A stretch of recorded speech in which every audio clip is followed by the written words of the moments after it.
comigo a sua palavra, a sua Bíblia, ou se você tem um iPad, um iPod, qualquer coisa, faça um download das Escrituras. Abra comigo na carta de Paulo, da 1 aos Coríntios, no capítulo 15. Nós estamos num tempo especial aqui na igreja, nós estamos numa campanha de 21 dias em que cada um de nós, pensando acerca de alguma pessoa que Deus pôs no coração, nós estamos jejuando a Deus e clamando ao Senhor por vidas, clamando ao Senhor por pessoas que possam se converter, pessoas que venham a nascer de novo, a experimentar a vida que há em Jesus, não mudar de religião, não fazer parte da nossa igreja, mas que as pessoas conheçam a Jesus o Cristo, e conhecendo a Jesus sejam feitos filhos de Deus. Nós não somos todos filhos de Deus, somos todos criatura do Senhor quando nascemos, mas a palavra de Deus nos diz no Evangelho de João, capítulo 1, versículo 12, que todo aquele que nele crê, a este que nele crê é dado o poder de ser feito filho de Deus, a saber, os que creem no seu nome. A palavra de Deus, ela é simples, mas ao mesmo tempo ela é profunda. O novo nascimento não é a gente mudar de religião. Tem muita gente que é evangélica de carteirinha e que nunca nasceu de novo. Nascer de novo é um ato de Deus, pela fé, por arrependimento, pela fé na obra de Jesus. E aí fiquei pensando acerca de vocês e de mim, né? Nós estamos nesse momento de oração, de intercessão e de jejum por pessoas. Você sabe realmente expressar o que você crê, e por que você crê e como você crê? Se Deus te puser hoje na frente dessa pessoa pela qual você está jejuando, ela fala, puxa vida, eu quero que você me explica. Aí você vai imediatamente pegar ele pela mão e falar, claro que sim, venha correndo, vamos comigo ali até a sala do apóstolo Arles, falar com ele para ele te explicar o Evangelho. E tem muita gente que acha que é assim que é para ser, e não é assim que é para ser. Você é aquele responsável por transferir a vida do Senhor que está em você, que realmente nasceu de novo. E você precisa cada vez mais saber fundamentar e explicar o que você crê. E o Evangelho é muito simples, como nós podemos ver aqui acerca dessa descrição que Paulo faz, mas ao mesmo tempo nós podemos aprofundar e entender muito mais. Então, eu vou ler aqui a partir do versículo 1 de 1 Coríntios 15. Paulo diz assim, irmãos, venho lembrar-vos o Evangelho que vos anunciei, o qual recebestes e no qual ainda perseverais. Por ele também sois salvos, se retiverdes a palavra tal como vô-la preguei, a menos que tenhais crido em vão. Antes de tudo vos entreguei o que também recebi, que Cristo morreu pelos nossos pecados, segundo as Escrituras, e que foi sepultado e ressuscitou ao terceiro dia, segundo as Escrituras, e apareceu a Cefas, Pedro, e depois aos 12. Depois foi visto por mais de 500 irmãos de uma só vez, dos quais a maioria sobrevive até agora, porém alguns já dormem. Depois foi visto por Tiago, mais tarde por todos os apóstolos, e afinal, depois de todos foi visto também por mim, como a um nascido fora de tempo, porque eu sou o menor dos apóstolos, que mesmo não sou digno de ser chamado apóstolo, pois persegui a igreja de Deus.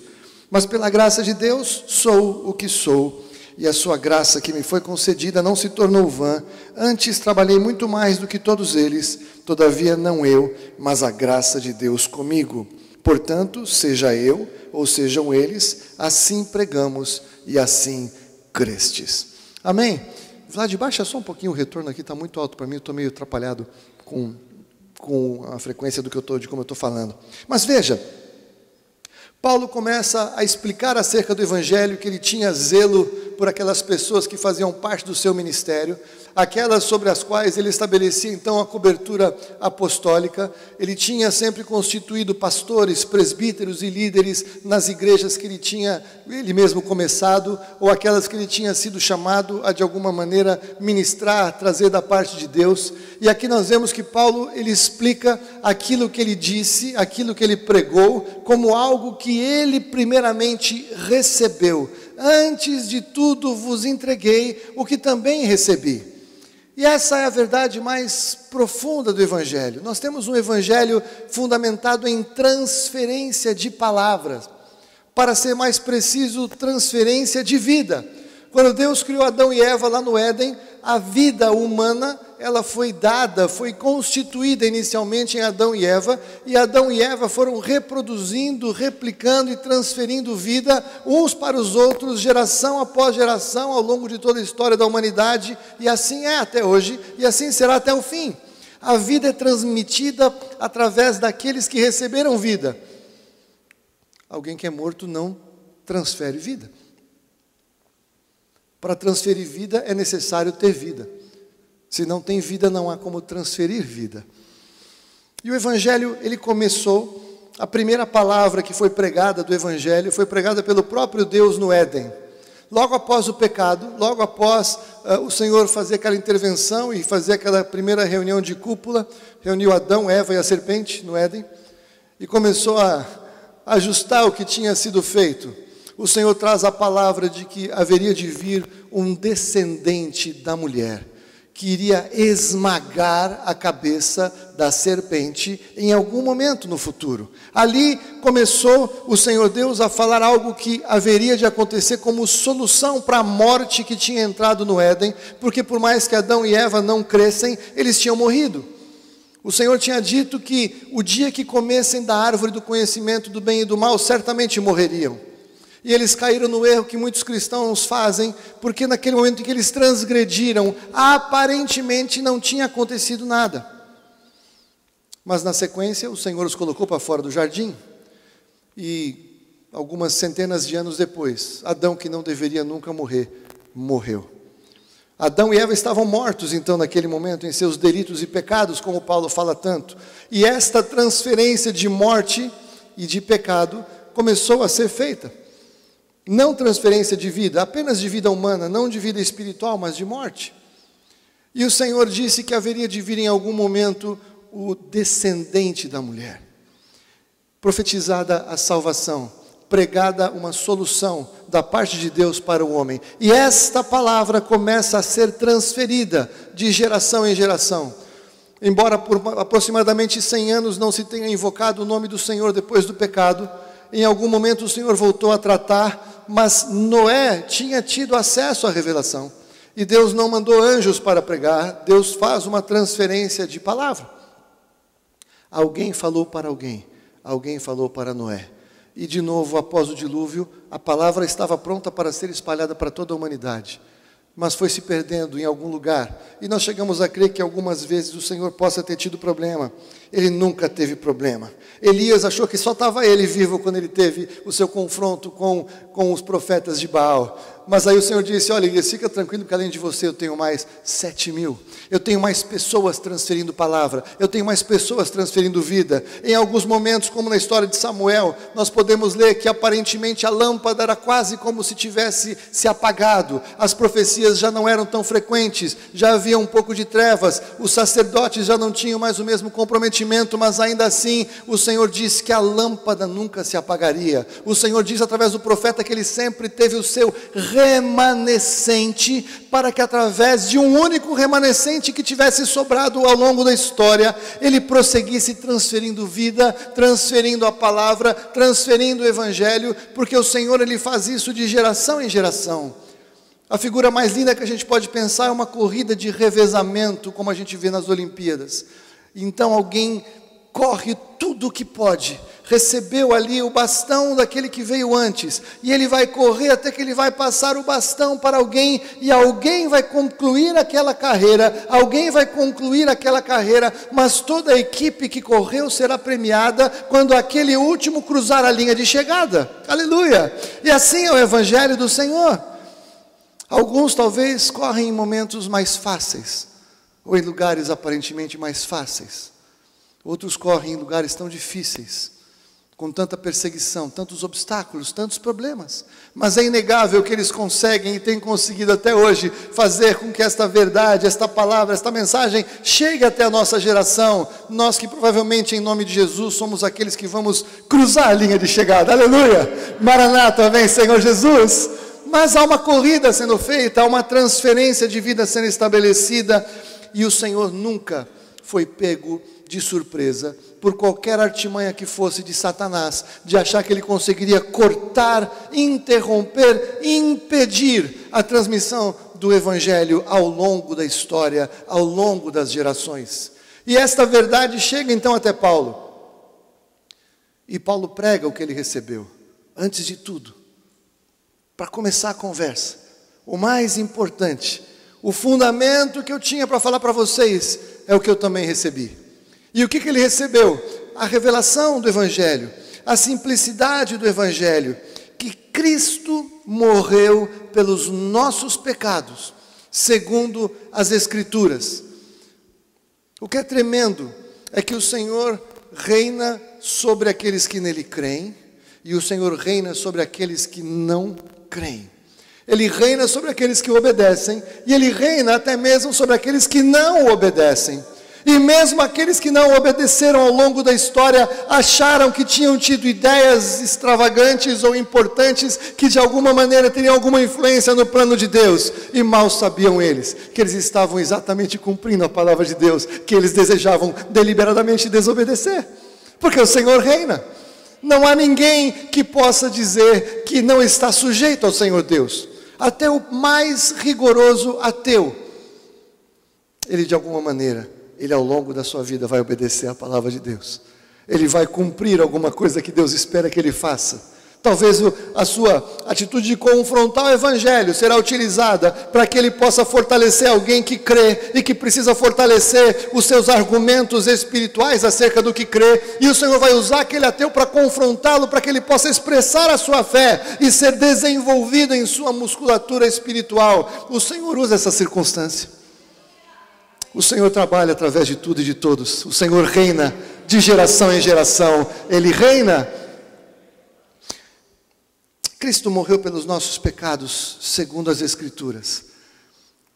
Existem dezenas de profecias que foram dadas centenas de anos antes de Jesus nascer, que Jesus cumpriu em toda a sua existência, desde o seu nascimento até mesmo após a sua morte. O Senhor diz que Ele anuncia o fim desde o princípio e que o seu propósito será estabelecido. Ele anuncia o fim desde o princípio, não lançando uma palavra profética que Ele corra para fazer cumprir, mas porque Ele já fez tudo acontecer. Ele já tem tudo pronto nas palmas ou na palma da sua mão. E eu queria então trazer a você alguns textos que demonstram que antes, centenas de anos antes, o Senhor usou profetas para falar. E que Jesus cumpriu, porque Paulo disse, Cristo morreu pelos nossos pecados, segundo as Escrituras. E aí, antes de ler, eu perguntaria, você sabe as Escrituras que falam acerca da vinda de Jesus? Você conhece os textos da palavra de Deus, que explanam o que iria acontecer, que apresentam o que viria se cumprir na vida de Jesus? É muito importante que você faça isso, não somente porque você tem uma experiência com Jesus, mas porque você precisa saber o que você crê, por que você crê e como você fundamenta a sua fé. Abra comigo a sua Bíblia no livro de Miqueias, capítulo 5, no versículo 2.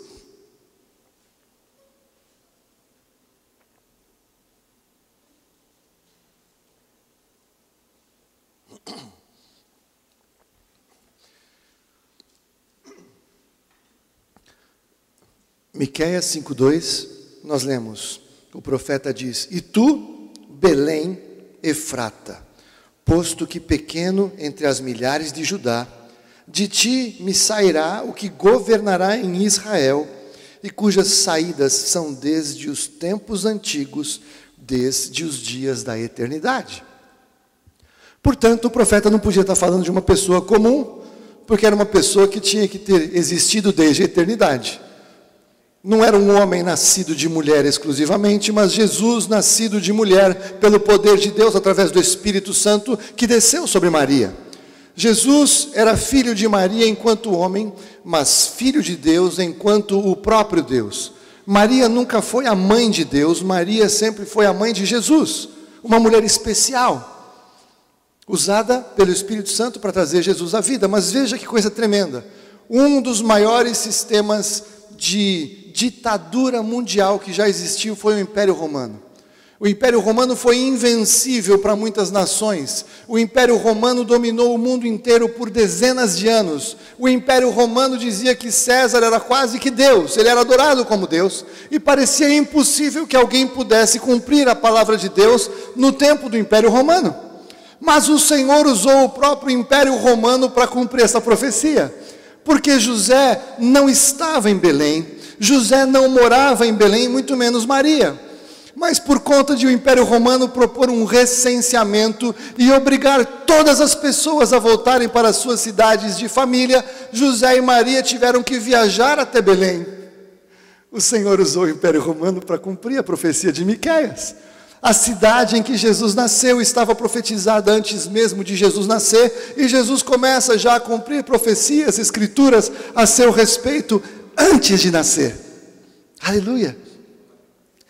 Vá comigo para Isaías capítulo 9, capítulo 7 primeiro.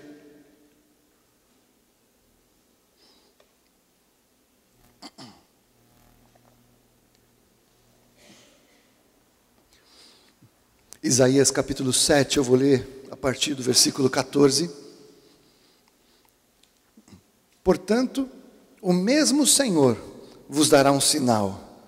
Eis que a virgem conceberá e dará à luz um filho, e chamará o seu nome Emanuel. Aleluia! Emanuel significa Deus conosco. Então aqui já uma profecia acerca de Jesus, que Jesus expressaria a vinda do próprio Deus em forma humana, como uma aproximação de Deus da humanidade, como uma forma de Deus falar com as pessoas, como nós lemos em Hebreus capítulo 1, o autor nos diz que tendo Deus outrora falado muitas vezes e de muitas maneiras aos pais pelos profetas, hoje nos fala pelo Filho. Jesus é a própria palavra de Deus encarnada. Jesus é a própria expressão da palavra de Deus, não apenas falada, mas apresentada, representada, compreensível e reconhecível pela humanidade, para que o homem seja indesculpável de dizer: eu não entendi o que Deus queria falar. Emanuel é Deus conosco, mas aqui há um sinal importante: a virgem conceberá. Aleluia! O nascimento de Jesus foi tremendo e sobrenatural. Foi tão tremendo e tão sobrenatural que eu imagino, ou posso imaginar numa licença poética e profética, que Jesus tenha passado muita dificuldade ao longo da sua vida, porque José sabia que ele não tinha tido relação com Maria. Foi um escândalo porque Maria apareceu grávida antes dela casar com José, estando apenas prometida para José. Muitas pessoas, quando viram Jesus pregar, falaram: esse ainda é o filho do carpinteiro? De uma maneira até desprezando Jesus. Havia uma grande confusão sobre a sua identidade. As pessoas diziam que ele provavelmente era filho de um adultério. Maria foi desqualificada e desvalorizada na sua pureza, na concepção de Jesus.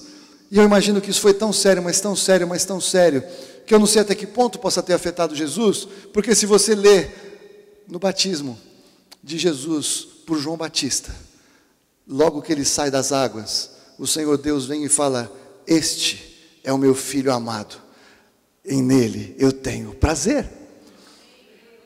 E era tão sério que quando Satanás foi tentar Jesus no deserto, a primeira coisa que ele fala para Jesus depois de 40 dias e 40 noites de jejum é: se tu és o Filho de Deus, faça isso. Porque Satanás quereria confrontar Jesus acerca da sua paternidade divinal. Porque eventualmente isso podia ser um assunto. Jesus não era onisciente enquanto ele estava habitando no corpo humano que ele vivia. Jesus, ele estava desenvolvendo a sua vida espiritual, tanto que foi batizado pelo Espírito Santo quando saiu das águas, e antes do batismo que ele recebeu nas águas e do Espírito Santo, Jesus não fez absolutamente nada que a Bíblia tenha registrado como um ministério sobrenatural. Mas naquele momento ele começa a discernir o que ele veio para fazer. Naquele momento vem a revelação do seu chamado, e ele vai construindo o seu relacionamento com Deus. Ele acorda de madrugada e vai orar. Ele conhece as Escrituras desde garoto, mas tudo começa a fazer sentido, a ponto de que então, quando os demônios vêm confrontá-lo, ele manda os demônios ficarem calados, porque aí sim não era hora de ser revelado quem ele é. Mas veja, nesse texto: a virgem conceberá algo sobrenatural, um sinal que deveria ser obedecido e cumprido. E até aqui Jesus ainda não podia fazer nada para cumprir a palavra de Deus, mas o próprio Deus, construindo os passos da vida de Jesus, segundo as Escrituras reveladas, como Paulo comenta, vão acontecendo até que venha Jesus. Isaías capítulo 9, eu vou ler a partir do versículo 2. O povo que andava em trevas viu uma grande luz, e sobre os que habitavam na região da sombra da morte resplandeceu a luz. Tu multiplicaste a nação, a alegria lhe aumentaste. Todos se alegrarão perante ti, como se alegram na colheita, na ceifa, e como exultam quando se repartem os despojos. Porque tu quebraste o jugo da sua carga, e o bordão do seu ombro, e a vara do seu opressor, como no dia dos midianitas. Porque todo o calçado que levava o guerreiro no tumulto da batalha, e todo o manto revolvido em sangue serão queimados, servindo de combustível ao fogo. Por quê? Porque um menino nos nasceu, um filho se nos deu, e o governo estará sobre os seus ombros, e o seu nome será Maravilhoso Conselheiro, Deus Forte, Pai da Eternidade, Príncipe da Paz. Do aumento deste principado e da paz não haverá fim sobre o trono de Davi e no seu reino, para firmar e o fortificar com juízo e com justiça, desde agora e para sempre. O zelo do Senhor dos Exércitos fará isso. Ao zelo do Senhor dos Exércitos ao longo da história, ao zelo do Senhor dos Exércitos sobre o seu plano e o seu propósito, que não será impedido de ser estabelecido, porque o Senhor reina, Ele reina. E Jesus vem então como um maravilhoso conselheiro, Deus forte, Pai da eternidade. Jesus sempre existiu. João revela isso no capítulo 1. Jesus não nasceu a partir de Maria enquanto Deus, Ele sempre existiu, e todas as coisas foram criadas através dEle enquanto palavra do próprio Deus. Ele já existia anteriormente, mas o Senhor então é enviado como alguém que vem para ser um presente, um filho que nos é dado, mas o governo está sobre os seus ombros, e o seu reino não terá fim. Então, na outra profecia, Jesus vem como alguém da eternidade anterior. Aqui, Jesus é apresentado como alguém que agora vai até a eternidade futura. Jesus é eterno. Jesus não tem começo, meio e fim. Embora Ele tenha nascido e vivido em carne e morrido porque Ele ressuscitou, Ele não tem fim. Ele é eterno porque Ele é Deus. Jesus é Deus. Tem muitos grupos que têm dificuldade com isso. Dizem que Jesus foi um profeta, foi um revolucionário, um grande líder, fundador do cristianismo. Não, Jesus é Deus. Jesus é manifestação de Deus. Jesus reina porque Ele é o herdeiro deste trono, porque o Senhor Deus fez convergir em Jesus todas as coisas, para que ao nome de Jesus todo joelho se dobre e toda língua confesse que Ele é o Senhor, para a glória de Deus Pai. Zacarias capítulo 9.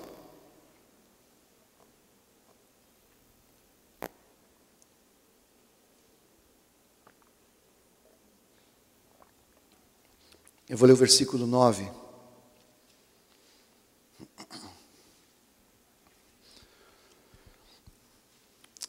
Alegra-te muito, ó filha de Sião, exulta, ó filha de Jerusalém, eis que vem a ti o teu rei, ele é justo e traz a salvação, ele é humilde e vem montado sobre um jumento, sobre um jumentinho, filho de jumenta. Aí você pode dizer, tá bom, Haroldo, mas se essa profecia se cumprir, não tem vantagem nenhuma. Era só Jesus comprar um jumento, montar nele e sair andando, que estaria cumprida a profecia. Só que, de novo, o Senhor Deus governa ao longo da história. E naquele domingo de Ramos, Ele fez reunir-se toda a população em Jerusalém, clamando hosana ao que vem em nome do Senhor. Os romanos ficaram confusos, mas estavam lá. Os líderes religiosos ficaram confusos, mas estavam lá. Então foi um fato notório de que naquele dia cumpriu-se esse texto, porque Jesus entrou e foi reconhecido como alguém que vinha como rei. Eles pensaram que ele vinha como um rei natural. Eles criam que Jesus tinha vindo para libertar o povo judeu do jugo da escravidão do Império Romano, mas ali estava entrando o rei eterno, cujo reino não terá fim, não um reino de curta duração, 5, 10, 15, 20, 50 anos, que vantagem teria? Mas eles reconheceram a entrada em Jerusalém do rei, aquele que veio para reinar além daquela realidade natural, um rei, como ele mesmo disse quando foi interrogado, que o reino dele não era deste mundo. Aleluia! O reino dele não é deste mundo. E aí nós podemos continuar então para Isaías 53.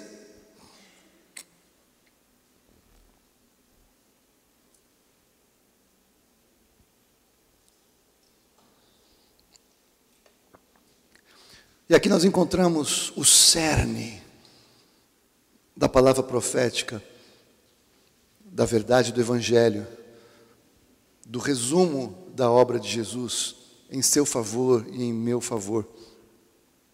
Aqui nós podemos encontrar um texto tão importante quanto depois é João 3,16, como um texto clássico de resumo da Bíblia, porque Deus amou o mundo de tal maneira que deu seu Filho único, unigênito, para que todo aquele que nele crê não pereça, mas tenha a vida eterna. Este texto de João 3,16 é um resumo preciso e precioso de toda a pregação do Evangelho, mas Isaías 53, ele traça o que aconteceu naquele momento na cruz, no momento da morte de Jesus.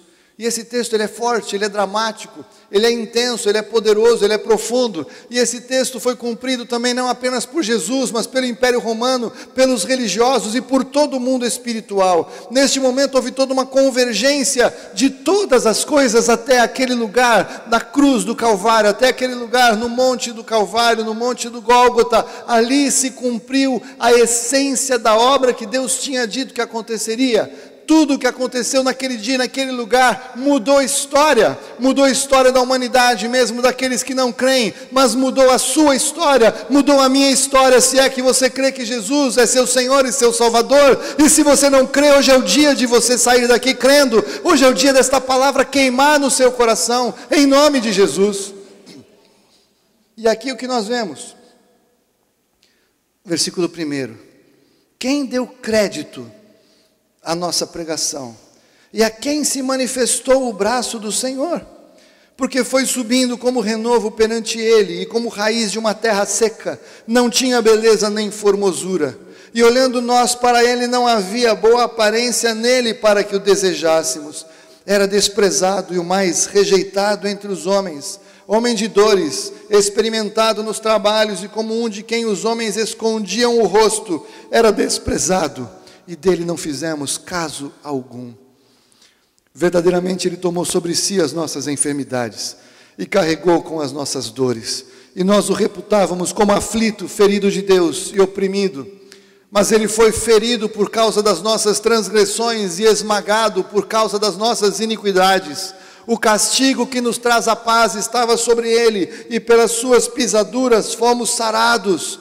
Todos nós andávamos desgarrados como ovelhas, cada um se desviava pelo seu caminho, mas o Senhor Deus fez cair sobre ele, Jesus, a iniquidade de todos nós.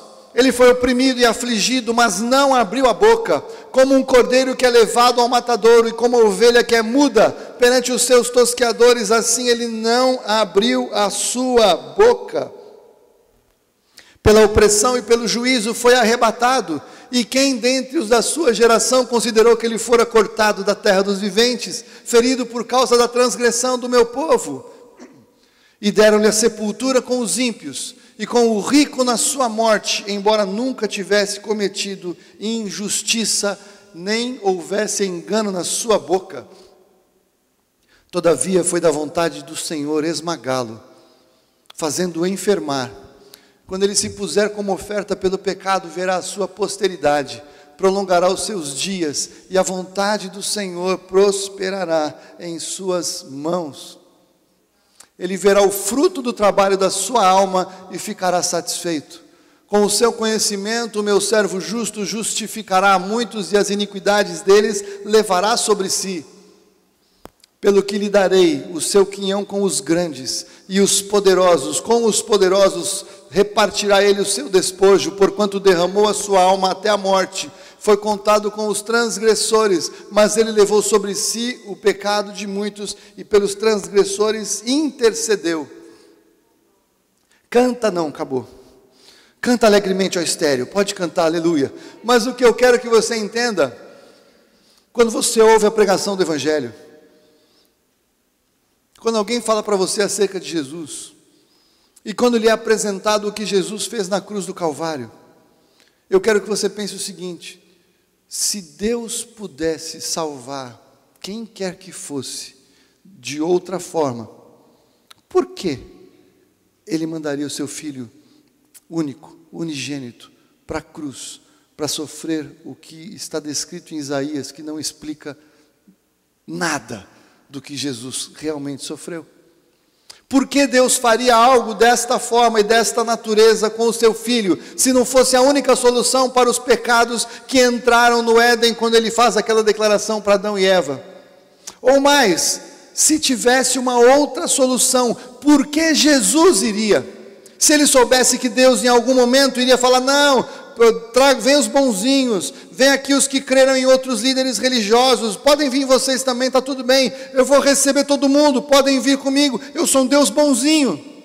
Seria justo com Jesus? E por que Jesus iria, se Ele soubesse que no fim iria acontecer isso?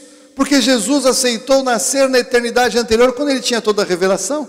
Ele sabia como era o sistema espiritual, Ele conhecia a vontade de Deus Pai. Então, por ser a única solução, Ele veio, e é por isso que o texto disse que depois Ele verá o resultado da sua obra, e se alegrará. Jesus se alegra em conhecer o resultado da sua obra, e meu querido, minha querida, se você precisa fazer cura interior hoje, eu te digo, parte do resultado da obra de Jesus é a sua salvação. Ele se alegrará em ter passado o que passou, por olhar para você e falar: valeu a pena. É por isso que eu fico indignado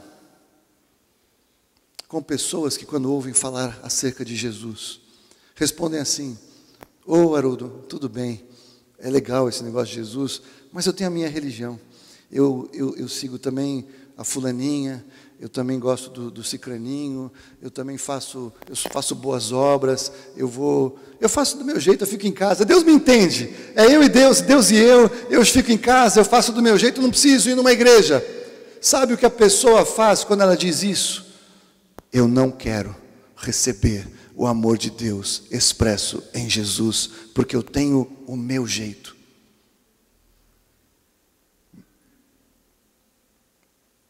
As pessoas rejeitam Jesus, rejeitam o amor de Deus expresso na cruz, rejeitam o amor de Jesus derramado na cruz, trazendo sobre si dores, pecados, enfermidades, maldições, toda a consequência do nosso pecado sobre Ele.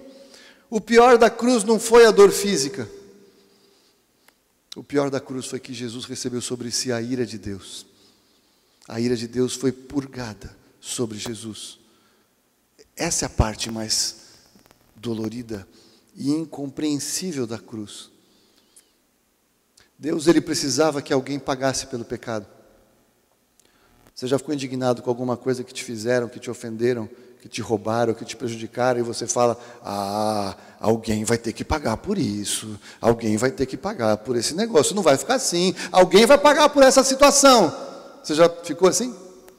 Normalmente, depois de passado algum tempo, talvez você achasse que você exagerou na dose, que não era nem tão grave assim, nem tão sério assim, mas você queria matar alguém. Quando Deus, após criar um sistema perfeito no Éden, com Adão e Eva, criados à sua imagem e semelhança, com toda a bênção, com toda a presença gloriosa de Deus, com todas as promessas, com tudo que eles poderiam desejar, e o diabo entrou lá, através da serpente, e enganou Eva, e Eva e Adão falaram a Deus: nós não queremos esse negócio que o Senhor deu não, porque parece que o diabo tem uma coisa muito legal, nós quisemos ouvir um pouco o que ele estava falando, e nós entramos nessa portinha aqui, ou nós saímos por essa portinha aqui. Deus se irou, e Deus, Ele se ira contra o pecado. Deus odeia o pecado, Deus não suporta o pecado.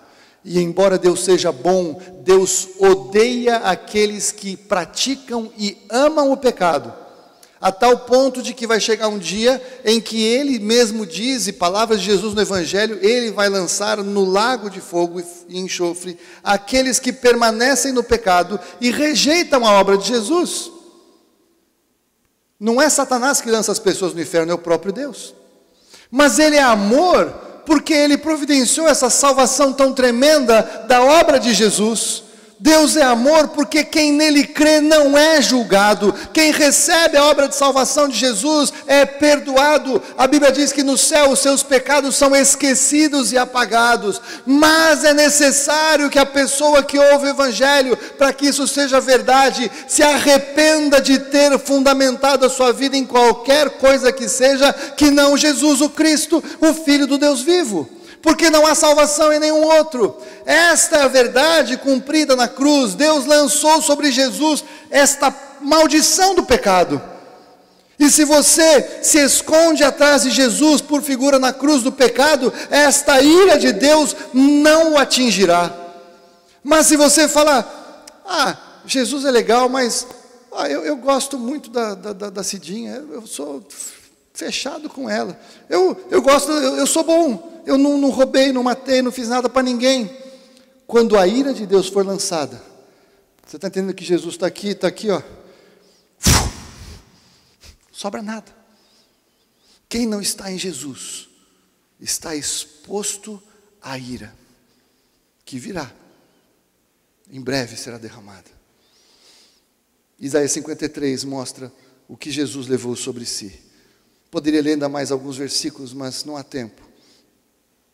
Antes de tudo vos entreguei o que também recebi, que Cristo morreu pelos nossos pecados segundo a Escritura, e aí no versículo 4, voltando lá para 1 Coríntios 15, e que foi sepultado, e que ressuscitou ao terceiro dia, segundo as Escrituras. Jesus ressuscitou exatamente ao terceiro dia, para cumprir profecias que tinham sido dadas antes. O próprio Jesus, pregando acerca do que ele iria passar da sua morte, ele disse que nenhum outro sinal seria dado a uma geração adúltera, senão o sinal do profeta Jonas, porque assim como Jonas esteve 3 dias no ventre do grande peixe, assim importa que o Filho do Homem esteja também sepultado, esteja também morto, esteja também fora.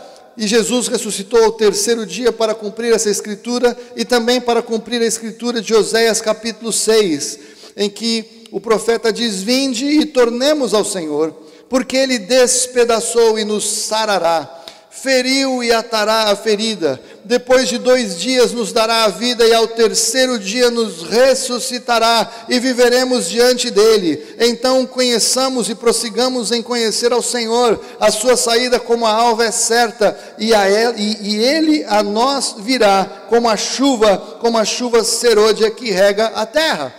Jesus cumpriu as Escrituras até mesmo em ressuscitar ao terceiro dia. Era impossível esconder, não, era impossível fazer alguma coisa contra o Império Romano, que ainda governava quando Jesus ressuscitou. Aqui no Brasil, vocês não tinham nascido ainda, mas algum tempo atrás teve uma ditadura militar. A maioria não tinha nascido ainda. Numa ditadura, qualquer que seja, a primeira coisa que um sistema totalitário faz quando toma o poder é suprimir as informações dos sistemas contrários anteriores. Biografias são apagadas, a história é reescrita, todo o fio condutor é reorganizado para que não reste nada de história acerca do que aconteceu antes e que os atos tomados a partir de então sejam transformados. Muitas pessoas foram mortas, foram perseguidas naqueles dias, e nós temos algumas informações de injustiças que foram perpetradas naquele tempo, porque existem registros fotográficos, existem filmes, existem documentos que de alguma maneira sobreviveram a isso. Mas no tempo do Império Romano não tinha repórter, não tinha o Datena, que é lá para ver se está tendo uma injustiça, ajudar a pessoa a conseguir protestar. Não tinha nada, o sistema era totalitário, foi contrário, morreu, foi contrário, tchau. Ninguém é louco de ir contra o Império Romano. E o Império Romano, depois de então ali apoiar a crucificação de Jesus, depois que ele foi sepultado, até mesmo alguns guardas que ficaram tomando conta do sepulcro de Jesus, foram subornados com um bom dinheiro, segundo diz nos evangelhos, para que eles falaram, vai que vem alguém aqui tentar roubar o corpo de Jesus, vamos falar que aconteceu alguma coisa, então é o seguinte, fica lá vigiando.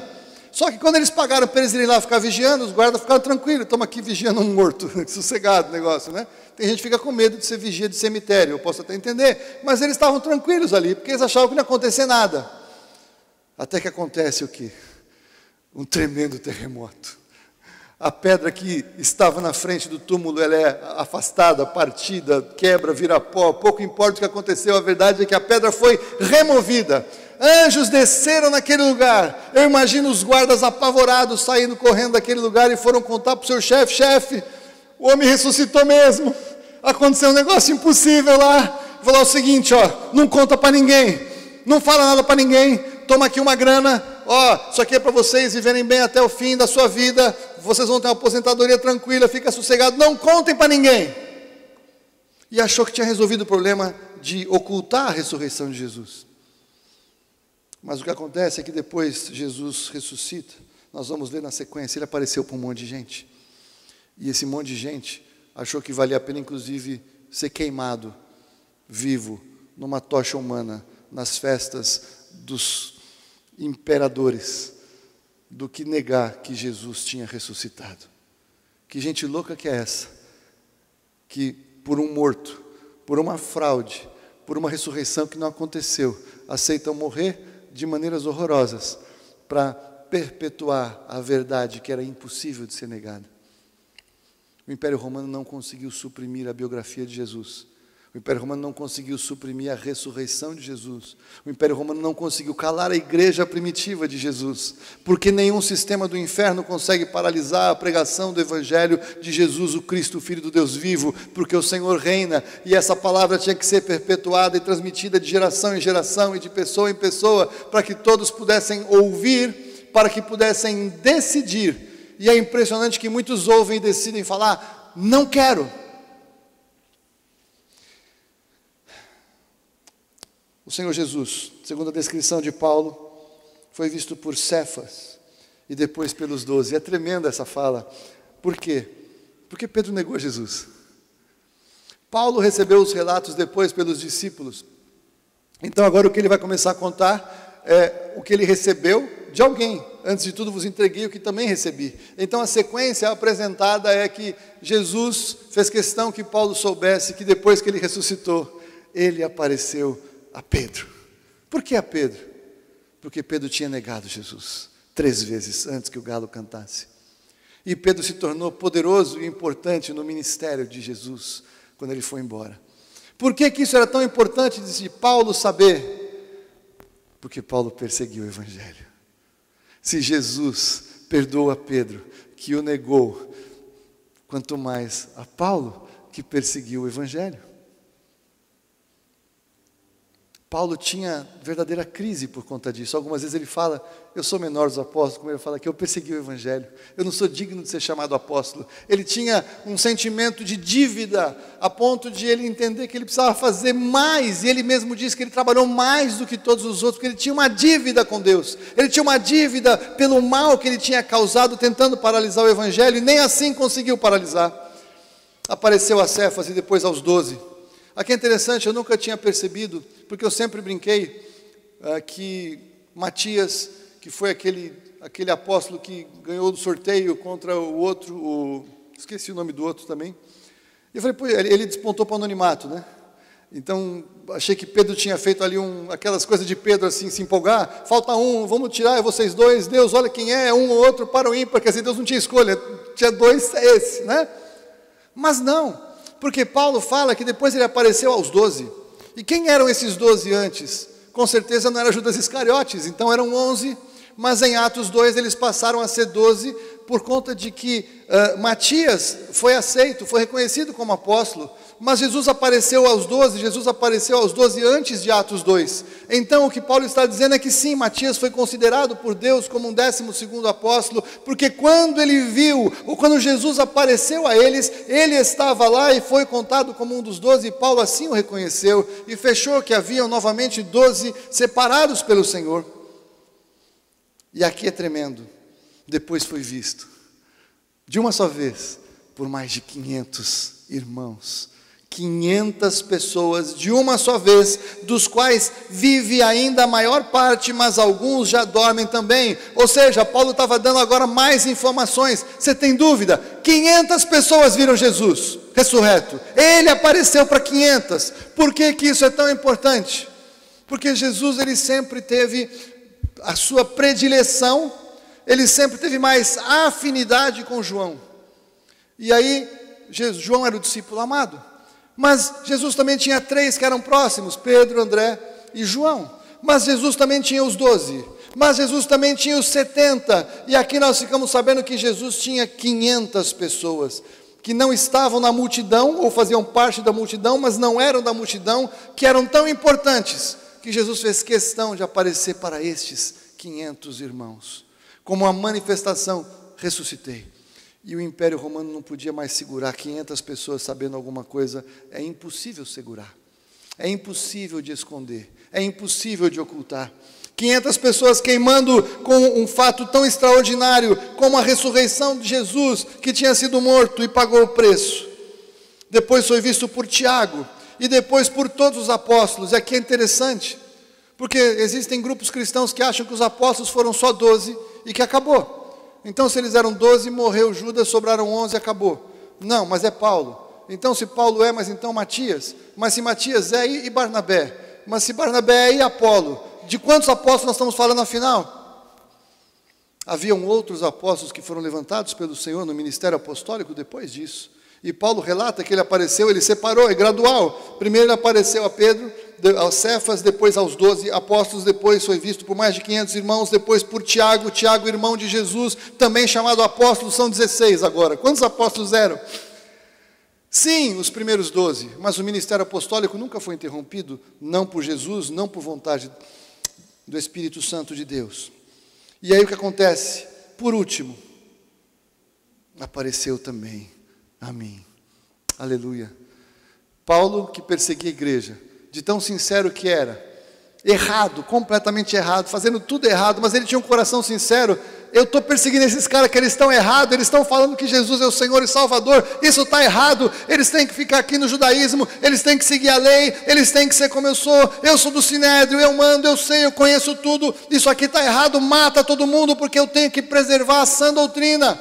E muita gente gasta tempo da sua vida perseguindo ou discutindo questões espirituais em sinceridade. Estão no lugar errado, estão fazendo a coisa errada, mas são sinceros no que estão fazendo. Sabe o que vai acontecer com essas pessoas? Um dia Jesus aparece para elas e fala: olha, o que você está crendo até agora está errado. Olha, eu sei que você é sincero, eu sei que a tua família acredita assim. Eu sei que o Paulo tinha a tia dele que orava por ele. Ele tinha laços familiares que de alguma maneira seguiam o caminho. Posso imaginar, licença poética e profética minha. Mas estava errado. Até que Jesus aparece para Paulo. E Paulo cai do cavalo, literalmente, cai diante do Senhor Jesus.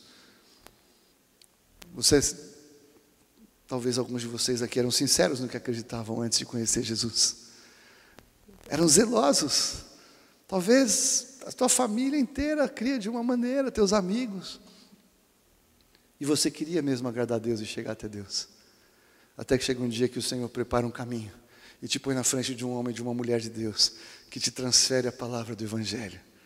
E aí os seus olhos, como de Paulo, são abertos, os olhos que estavam cegos caem as escamas. E aí a pessoa fala: meu Deus, eu estou errado, eu fiz tanta bobagem, Senhor, me perdoa. E aí recebem o cumprimento daquela palavra profética de Jesus para aquela mulher que estava chorando aos seus pés, que tinha uma vida de prostituição. E ele diz: quem mais é perdoado, mais ama. Aleluia. Quanto mais nós fomos perdoados do que fizemos de errado antes de termos um encontro com Jesus, antes Ele aparecer para nós e de se revelar com a pregação do Evangelho, mais nós queremos expressar nossa gratidão. Se você não quer expressar gratidão por Jesus, se você não ama e você diz que você é salvo, eu diria para você parar e pensar se você realmente algum dia se converteu, porque arrependimento significa o que eu vivia antes. Paulo fala, é lixo. Paulo fala lixo, e é porque eu estou falando uma igreja, senão eu ia dizer o que ele quis dizer realmente. adubo orgânico, não industrializado. É isso que ele disse. Que era o que ele tinha antes, a sabedoria que ele tinha, a revelação que ele tinha, a vida que ele tinha. Por conta da sublimidade do conhecimento de Jesus. A sublimidade do reconhecimento de Jesus. Paulo encontrou com ele. O último. Como nascido fora do tempo, porque eu sou o menor dos apóstolos. Que não sou digno de ser chamado apóstolo, pois persegui a igreja de Deus. Sabe o que eu gosto? Eu gosto daquela pessoa que quando ouve o evangelho, fala, mas eu não sou digno disso. Eu não posso, não é possível que ele vai perdoar, não é possível que eu tenha chance, não é possível que tenha esperança para a minha vida, não é possível que ele me ame dessa maneira. Isso é alguém que começa a entender a realidade do amor de Deus, revelado em Jesus Cristo. E aí, versículo 11, e eu estou encerrando quase aqui. Então, seja eu ou sejam eles, assim pregamos, e assim haveis crido.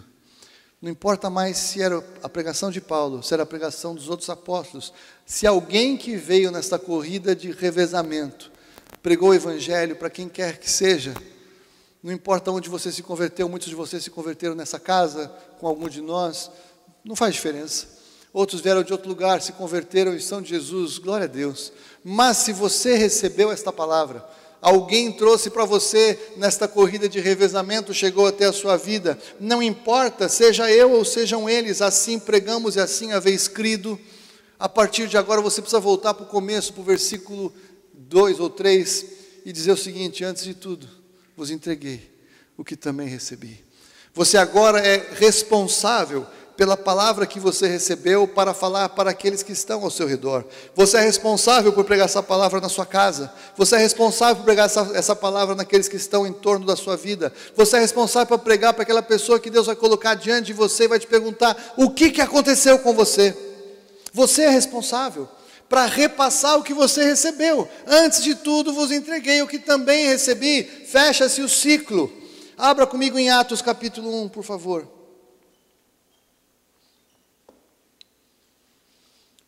Muitas pessoas que conhecem Jesus há pouco tempo falam, mas Haroldo, eu ainda não sei tudo isso da Bíblia que vocês sabem. Eu ainda não consigo assim virar a Bíblia. Eu nem sei quem é Abacuque, se ele existe, se ele não existe. Mas você tem algo poderoso na sua vida. Sabe o que você tem que é poderoso na sua vida?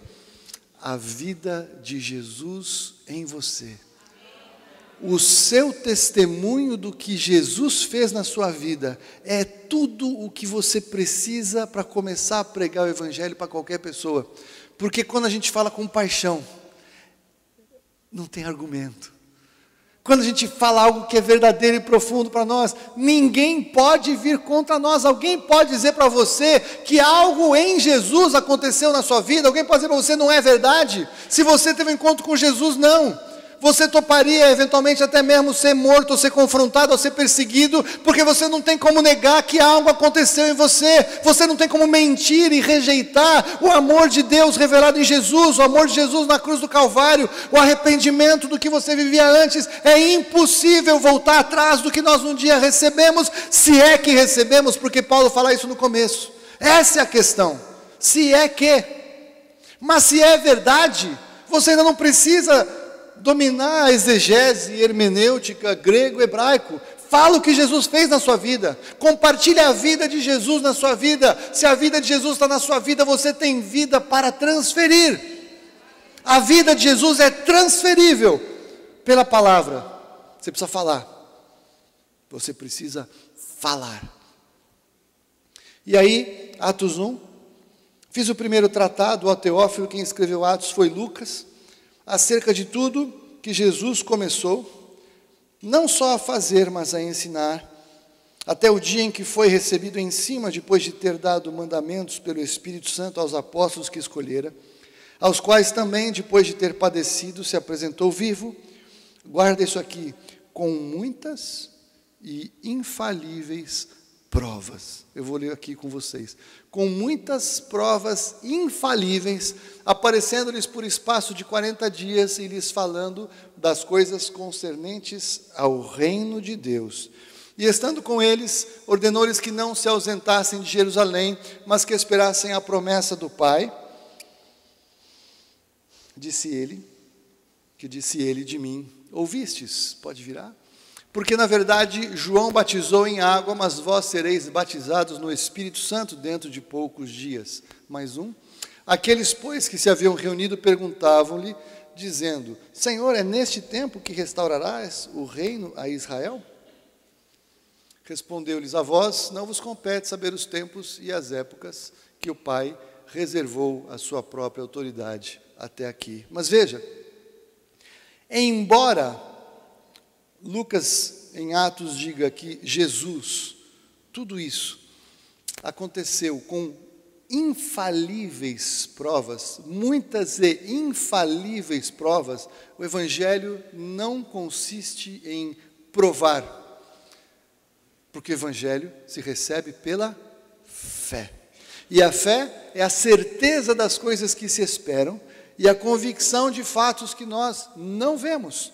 Mas o último texto que eu quero ler está ali em João capítulo 20, Evangelho de João capítulo 20, 30 e 31. Porque daí eu vou para o outro lado. Existem infalíveis provas, mas o Evangelho é pela fé. João 20, 30 e 31. João, que acompanhou toda a vida de Jesus, todo o ministério de Jesus, e depois ainda encontrou Jesus em Pátimos, quando Jesus apareceu para ele naquela visão tremenda do Apocalipse. Ele diz o quê? Jesus, na verdade, operou na presença de seus discípulos ainda muitos outros sinais que não estão escritos neste livro. Estes, porém, estão escritos para que creiais que Jesus é o Cristo, o Filho de Deus, e para que, crendo, tenhais vida em seu nome. Então lembra que Paulo falou assim, antes de tudo vos entreguei o que também recebi, não é isso? Que Cristo morreu pelos nossos pecados, segundo as Escrituras, foi sepultado segundo as Escrituras. O que Paulo está falando é, havia registros conhecidos, públicos e notórios acerca da obra de Jesus, acerca do que Jesus haveria de viver quando aqui estivesse. E aí João diz, olha, isso aqui que está registrado é suficiente para que você creia, porque Jesus fez muitas outras coisas. João chega a dizer num outro lugar que se fôssemos escrever tudo o que Jesus fez, naquela época não teria como colocar os livros suficientes para isso, porque fala sério, Jesus operou o seu ministério ao longo de 3 anos e meio. Você lê o Evangelho, quando você lê, porque você não tem tempo, se você lê os 4 Evangelhos, talvez em 1h30 você lê os 4, mas é muito tempo para ler a Bíblia. 1h30, você compare 3 anos e meio com 1h30. Jesus fez muito mais coisa, muito mais. Mas Deus, pela sua sabedoria, entendeu e disse o seguinte, esta revelação, este registro é suficiente para que alguém creia. Por quê? Porque não importam as muitas irrefutáveis provas, pouco importa o que aconteceu ali, o que importa é o seguinte, quando você prega, o Espírito Santo opera com você, e ele gera a possibilidade da pessoa crer, e pela fé a pessoa recebe a salvação. Não é lógica, não é convencimento, não é argumentação, não é debate, não é confronto, não é trazer todas as respostas, é manifestar o poder de Deus enquanto prega, é falar o que Deus fez na sua vida, é transferir a vida de Jesus na vida daquele que Ele te dá, e o poder de Deus que opera em você vai confrontar aquela pessoa que de alguma maneira é sincera e está buscando conhecer o Senhor Jesus. Está buscando uma solução para a sua vida e ela não sabe que é Jesus. Virá a revelação. Então nós estamos nesse momento, 21 dias, em que você está pensando em alguma pessoa, e você está orando por ela, e você está considerando isso tão importante, que você está jejuando por ela, todos os dias. Por quê? Porque uma vida vale muito. Uma vida vale muito. Se cada um de nós fizer isso de verdade, a gente dobra de tamanho em mais 10, 15 dias no máximo. Não é tremendo isso? Tem pessoas que você conhece, que você fala, puxa vida, esse cara é tão legal, ele é tão... Eu não vou ficar concordando, está tudo bem, está tudo certo, continua sendo bonzinho. Você não pode falar isso para o teu amigo, para a tua amiga, você tem que falar para ele que não é bem assim. Você precisa falar a verdade do Evangelho. Não adianta abraçar a pessoa e deixar ela ir para o inferno. Nós precisamos abraçar a pessoa e dar a ela a chance de entender que ela precisa de Jesus. Você está orando por alguém? Glória a Deus, nós vamos orar por essas pessoas agora. Mas eu quero dar uma chance para você que talvez está aqui hoje e você nunca abraçou Jesus. E você nunca reconheceu que precisava de Jesus. Hoje eu preguei o Evangelho inteirinho. Mas você que talvez nunca confessou Jesus como seu Senhor e como Salvador. Você que nunca reconheceu Jesus como o Senhor da sua vida, não se arrependeu ainda de como você vivia antes. Eu quero repreender em nome de Jesus toda a opressão e oposição contra a tua vida, toda forma de prisão, toda forma de bloqueio de mente, de olhos, de ouvidos. Eu quero que você ouça, em nome de Jesus. A palavra de Deus diz, desperta tu que dormes e Cristo te iluminará. Se você nunca tinha entendido o Evangelho plenamente, hoje o Espírito Santo falou ao seu coração. Se você ainda não entendeu todas as coisas, mas você já percebeu que você precisa tomar uma posição ao lado de Jesus, porque Jesus te amou. Se você nunca tinha entendido que você não reconhecer que você precisa só de Jesus, e que você coloca outras coisas com Jesus, significa que você está recusando Jesus.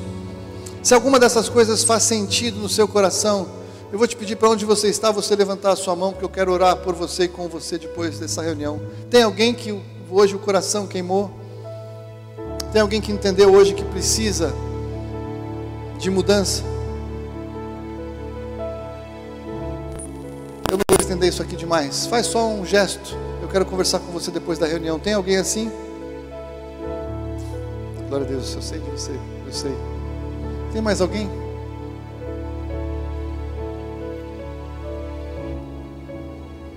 Pai, eu te louvo que a tua palavra foi pregada com liberdade aqui hoje. Eu te louvo que a tua palavra é simples, clara e poderosa. Eu te louvo porque a minha responsabilidade acaba quando eu prego, porque quem convence é o Espírito Santo de Deus, e o Senhor sabe aqueles que estão buscando de verdade e aqueles que não estão. Eu clamo ao Senhor pela tua misericórdia que tem sido estendida, Pai, para que cada um destes que ainda não confessaram Jesus, não receberam, não se arrependeram e não mudaram, sejam visitados enquanto há tempo, em nome de Jesus. Mas eu não quero ser mais responsável pelas vidas. Eu preguei aqui, Pai. Cada um sabe diante do Senhor o que faz. Mas nós intercedemos agora, Pai. Todos nós como igreja. Eu quero interceder junto com os meus irmãos que estão jejuando, estão orando, estão buscando um momento adequado, como nós, por estratégia, estabelecemos, para convidar, para falar, para manifestar o teu poder, a tua salvação na vida destes queridos. Pai, em nome de Jesus, eu quero concordar com cada um deles. Eu quero reunir todos esses nomes agora, Pai, como que profeticamente aqui diante de uma taça, como a tua palavra nos diz, a taça das orações dos santos, ó Pai, que diante do Senhor é apresentada. Senhor, em nome de Jesus, nós queremos encher a taça destas vidas, destes nomes de intercessão, ó Deus. Eu sei que a intercessão da igreja está orando por esses nomes, eu sei que muitas pessoas estão orando, intercedendo. Pai, no nome de Jesus, nós clamamos por essas vidas, em nome de Jesus.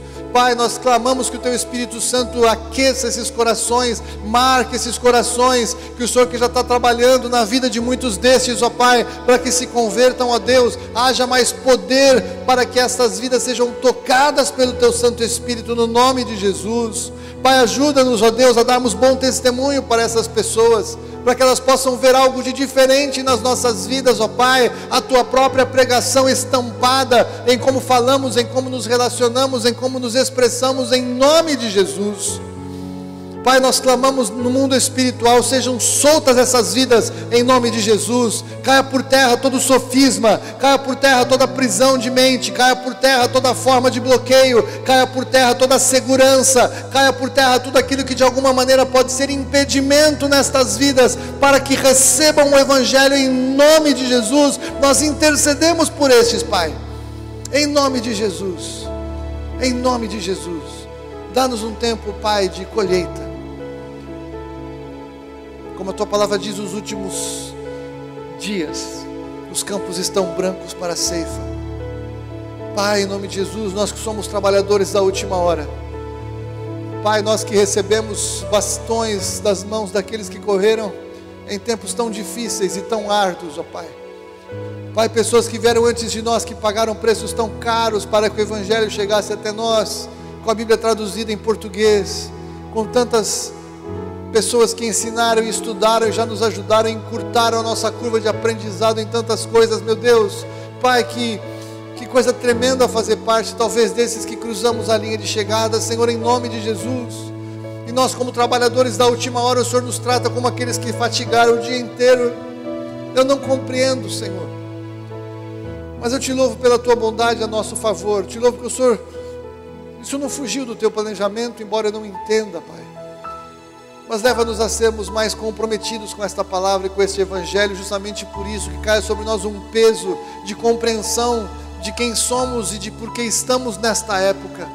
Porque o Senhor nos trouxe nesses dias, ó Deus, a existência. E que possamos cumprir o teu propósito para as nossas vidas, para louvor da tua glória. Em nome de Jesus. Amém.